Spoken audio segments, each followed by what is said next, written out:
Welcome back. We have reps from the Lyrics Theater and the Ozark Arts Council, Eric Stefanski and Richie Amburn. Gosh almighty. That's a you, not a No, it's I've not. only It's known him. you 20 years. Welcome, guys. Howdy. What are we here for? Now you've got a Sunday movie matinee, right? Yes, I have several actually. And how is that going? Doing pretty all right. Average crowds ranging between 15 to 20 people. Yeah. So the more Oh, people that's we good. can get, the better. Yeah. Oh, that's good. It beats 3 or 4. Yeah. Sure. And Oh, yeah. especially during the summer on those really hot days, I don't know what kind of voodoo they've got in that air conditioning system, but it's pretty darn chilly most of the time. Okay. So it's very relaxing. Well, it's working finally. Yeah. Yeah, that's good Good that it deal. works. It's a comfortable sleeping temperature, I've noticed. The last couple films I've had have been silent films, which are fantastic until there's that one person that falls asleep. Oh my gosh. Yeah. Then it becomes a talkie. Yes. Well, and snorri. the next 2 movies that I've got lined up are both silent films as well. The 6th, we've got Hunchback of Notre Dame, the original. Okay. And then the week after that, we've got Nosferatu. I've got every single Sunday in October is going to be a film. Okay. So Good. it's Hunchback of Notre Dame, Nosferatu, both silent movies. Now, how long are those? Weren't silent films a lot shorter than the? I thought they were. Yeah, just, that's what I thought. As common sense.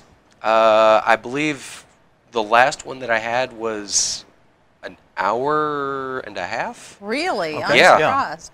Yeah, we had Phantom of the Opera, I think was the last one that we had, and that was actually fairly long. Mm-hmm. Okay. And yeah, it's been a lot of fun. I like to make sure that before the show starts that this is not the Alamo Drafthouse. We will not throw you out if you talk during this silent film. Just make sure your jokes are good. Right. You're going to say them. Yeah. Very good. The silent films, is there, like a lot of them have piano music and the whole thing? Or, Well, or the no? way that used to work in the old day is the theater would get the film itself, and they would have piano music sent Right. with it. So each theater had their own piano player that would Right. play along. Well, we don't have a piano player sheet I didn't know if music they for put it this. on the film itself. Nope, it is all silent. Okay. Silent as Okay. a tune. And I heard that back in the day, the piano person would watch the film and he would They would pick have the to catch tunes their himself. tempo to it. Yeah, they He would have say, cues. "Oh, that's action," you know. Yes. Yeah, after those, we've got House on Haunted Hill, which is a Vincent Price movie. It's a fantastic one. My mom Vincent tells Price. me it spooked her when she was a kid, so I threw that one on there. And the week after that, we'll have Last Man on Earth, which, again, Vincent Price movie. I kind of like the Vincent Price Okay. movies. All right. And that is actually a precursor to Omega Man starring Charlton Heston, which was then remade into I Am Legend with Will Smith. So Right. it's the Okay, same okay. basic Same story. Same story, Okay. yeah. But I after seeing all of them, I vastly prefer the Vincent Price version. Yeah. It's yeah. it's a little weird. I like it. Okay. What else you got going on Yeah, there? let's talk about. Have you got a play coming up? Yes, I'm also directing Dracula. That'll be going up the 24th, 25th, 26th, and 27th, as well as Halloween night. So Oh, okay. that's how I was able to secure the permission to show films, as I had to clear it with the director, who was going to be doing a play at the theater, and I had a long talk with myself and bribed myself with some adult beverages, and we came to an agreement. You just would have not had that talk in public. We would Oh, that would have been fine. It yeah. increased our insurance rates. Well, We saw that. it's how I work through things. And then when the argument session, Yeah, was exactly. a little heated. The whole Fight Club part just, wasn't good. Oh, and we managed to find a new host for the Sunday night movies. He was a gentleman who was living in a hidden passageway somewhere near the roof of the Lyric, and he's apparently been palling around there for quite a while. Okay. So, in exchange for allowing him to continue to live there, he now hosts the films. So, he's you need become to come see that, I guess. Yeah, he refers to himself as the Phantom, and we just go ahead and go along with it. Okay. Is he friendly? Yes, a little bit vociferous and over the top, but Okay. if you've been hiding in secret passages in a movie theater for years, you tend to be a I'm little sure off. that's true. I'm sure that's true. So what's going on with the Lyric, Eric? Oh, everything. Everything? I mean, of course, this weekend being Harvest Homecoming. Right. Right. We've got, I think they call it the brand anthem premiere for, I believe, Boone County. Little 3-minute video and questions and answers on it. I've gotten to preview the video. It's a fantastic job on it. But of course, then on Saturday we have Eli Cook. Eli is a fantastic blues musician. He plays both electric and acoustic. In this particular tour, it's just him doing acoustic, but you don't notice that the band is missing. He's got an improvised stomp box for the left foot, which is basically a guitar case with a microphone, a tambourine sort of setup on the right foot, so it sounds like he's got a full drum kit behind him. Cool. He typically plays a resonator for slide guitar and then also a 12-string, and just listening to him, fantastic. If you haven't heard of him, just go on YouTube or go to our website, thelyric.org, and we've got links to his videos on YouTube. Some of his solo stuff, it's just amazing. Fantastic voice, just a solid baritone voice that reminds you of like Son House. So it's going to be a great show. The thing is that if you not only want to come and watch the blues but play the blues yourself, you just come at 3 instead of at 7, although you'll want to get a ticket to it first. We've got a class with Eli from 3 o'clock to 5 o'clock. That class is typically $45, but if you get a ticket to the concert, there's a little code on that ticket that you enter in when you sign up for his class, and you get $10 off the class. Nice. So, fantastic deal there. There's still availability for both. Yes. Yeah, still seats left and still room left in the class. Again, you're getting 2 hours of instruction by a guy who is not only a touring blues artist, but who is considered by Blues Matters magazine in England to be one of the top 3 international acts that they've reviewed. Yeah. So, and again, it's just part of the typical fitting in that the Lyric does. We're in exactly that niche to where we can get acts that, I mean, he's not playing in Fayetteville.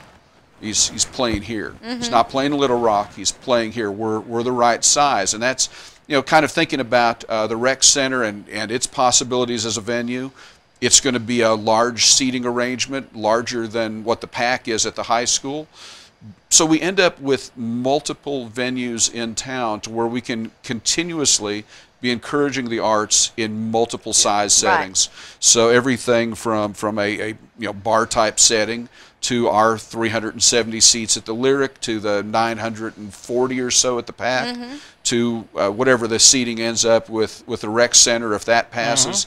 And just again, as talented as a community as we have, we can always have something going on.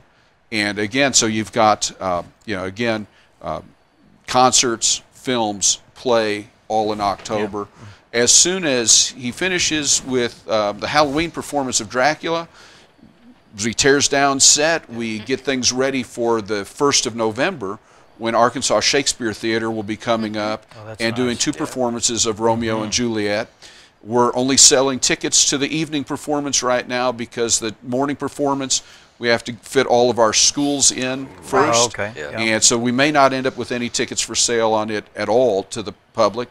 If you can't come to the evening performance and do want to come, let us know, and we'll put you on a list for if we have any seats that open up. That's only going to be $10 for either performance.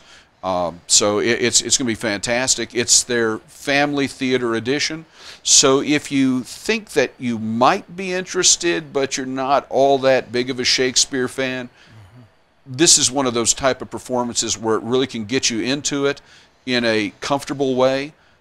It's a slightly abridged thing, so unless you have the script memorized, it shouldn't bother you. But as they say, nothing that's essential to the script is left out. The ending is the same, and so on.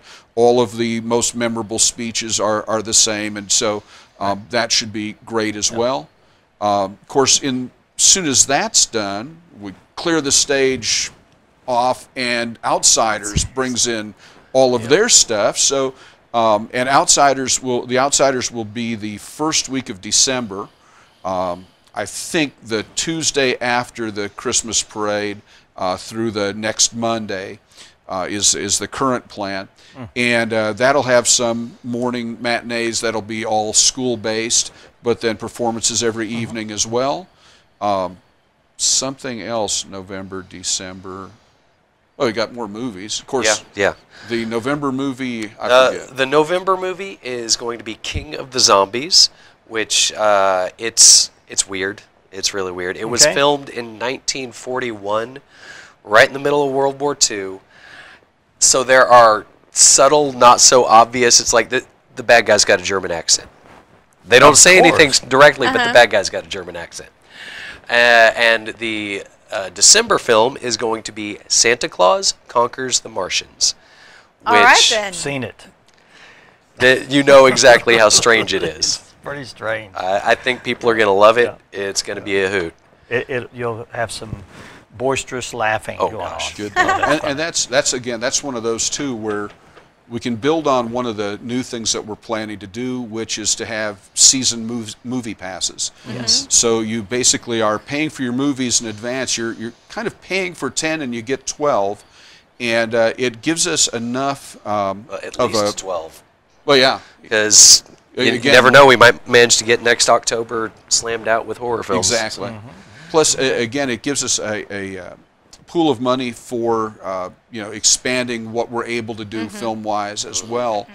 The other thing we're looking at doing, and should be announced here in the next week, unless we're announcing it now, which we kind of are, which is an end-of-the-year play ticket that gets you into Dracula, The Outsiders, and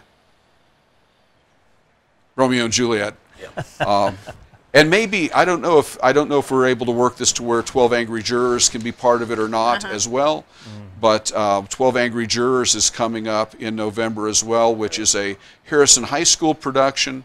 But it is going to be that I think they're doing one performance for the whole school in the PAC, but then the rest of it is going to be in the Black Box Theater at Harrison High School. So it's 12 Angry Jurors in the round, which will take place the weekend of the state football semifinals.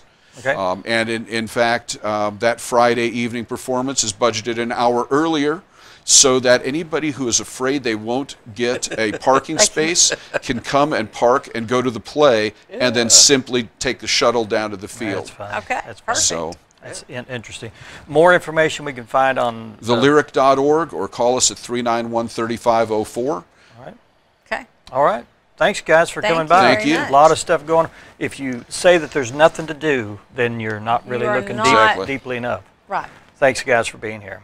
Thank you. Our last guest is here, and we have Wanda Masgill representing the Ozark Arts, the Ozark Humane Society, and we have Taco. Taco. We'll find out Taco, you're going to who be on. Taco is in just a few minutes. Stay with us.